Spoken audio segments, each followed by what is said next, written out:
Maeneo 6 ambayo unatakiwa uweke malengo mwaka 2026. Huwezi amini, asilimia kubwa ya watu wengi sana hawajawahi kujifunza namna sahihi ya kuweka malengo. Kwa kabla hujajua namna sahihi ya kuweka malengo, kwanza unatakiwa ujue maeneo ya msingi ambayo lazima uweke malengo. Leo katika video hii angalia mwanzo hadi mwisho. Pia hakikisha unamtagi mtu ambaye unadhani video hii anahitaji. Maeneo 6 ambayo unatakiwa uweke malengo mwaka 2026. Eneo la kwanza ni eneo la kiuchumi. Hili ndio eneo ambalo watu wengi huwa wanaweka malengo mwaka mpya unapoanza. Na hili eneo la kiuchumi linamaanisha masuala ya kipesa, ukuaji wa kiuchumi kwa ujumla. Na hapa tunaongelea kuhusu target yako ya kipato, income target ya mwaka 2026. Mfano, mimi nataka niingize milioni 70 kila mwezi. Okay, hiyo ndio target nilionayo. Wewe una target gani? Lakini vile vile tunaongelea masuala ya saving, uwezo wa kusave pesa. Investment, uwekezaji. Kuna wengine wana madeni. Unataka kuondoa madeni kwa kiasi gani? Labda mwaka 2025 umekuwa na madeni ya shilingi milioni 10. Unataka uyapunguze hayo madeni au yapunguze au yamalize kwa mwaka 2026. Lakini vile vile tunaongelea kuwa na njia zaidi ya moja ya kujiingizia kipato. Kuwa na njia zaidi ya moja ya kujiingizia kipato.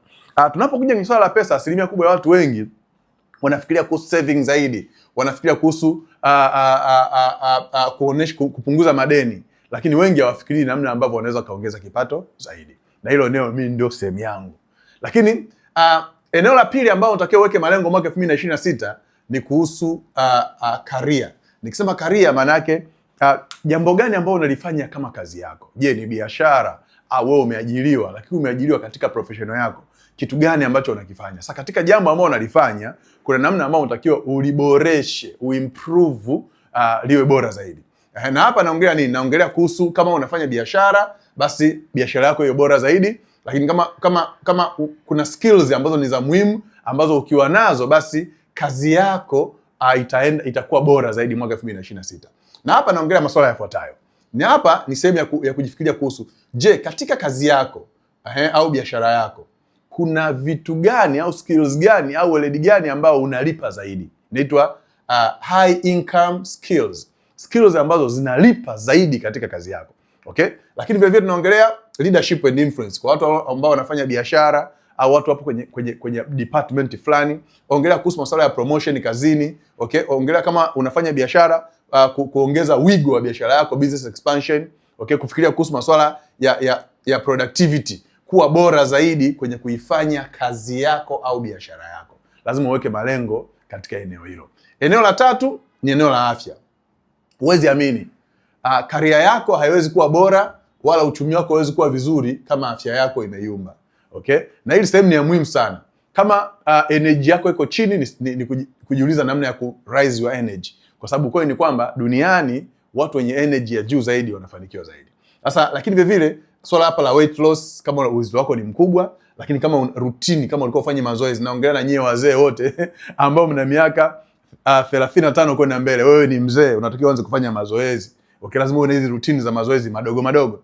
Tunaongelea masuala ya chakula. Jamani, sasa hivi watu wanakula vibaya. Unakula wanga mwingi kupita kiasi, unakunywa energy drinks, unalostika. Hujawahi kuwa makini katika swala lako la chakula. Lazima uwe makini kwenye swala la chakula, nutrition, kulala, usingizi. Okay, jamani, naongea na wale watu ambao una miaka 40, 45, swala la usingizi, swala la chakula, swala la mazoezi, swala la kupungua uzito ni la muhimu kushinda unavyofikiria wewe. Okay, lazima uweke malengo katika eneo hili vile vile. Eneo la tatu ni eneo la kiroho. Hili eneo la kiroho ni muhimu sana kwa sababu roho ina nguvu kuliko mwili. Kwa eneo hili tunasema eneo vile vile la purpose, kusudi. Kusudi. Sasa kusudi lako ni nini? Kama hujawahi kufikiria kuhusu kuwa na kusudi hapa duniani, inabidi uweze kumuuliza Mungu wako. Hivi mimi kusudi wangu ni nini hapa duniani? Haujaje tu duniani kuzurura. Umekuja duniani kwa sababu una kitu unataka kukamilisha katika hii dunia. Ili eneo la kusudi ni eneo la legacy vile vile. Kwa wale watu ambao wanataka kuacha historia, jina lao liendelee kuishi, waweze kugusa maisha ya watu, waendelee kuishi hata kama wao wakiwa wamekufa. Katika eneo hili tunaongelea masuala ya kiroho, ukuaji wa kiroho. Okay? Tunaongea masuala ya kutoa, giving back, masuala ya values. Values ni nini? Ni vile vitu ambavyo unavisimamia katika maisha yako, ambavyo unataka hivyo vitu ndio vitu ambavyo vinakufanya wewe uwe wewe, havibadiliki. Okay? Hili ndio eneo unataka ufikirie. Unataka kufanya nini katika eneo la kiroho mwaka 2026? Unataka kufanya kitu gani katika ufalme wa Mungu? Unataka ukuaje kiroho? Vipi unatakiwa usome Biblia kila siku? Vipi unatakiwa uhudhurie kanisani kila siku? Vipi unatakiwa uparticipate katika mambo ya msingi kanisani au msikitini ambayo yanasaidia katika kujenga ufalme wa Mungu?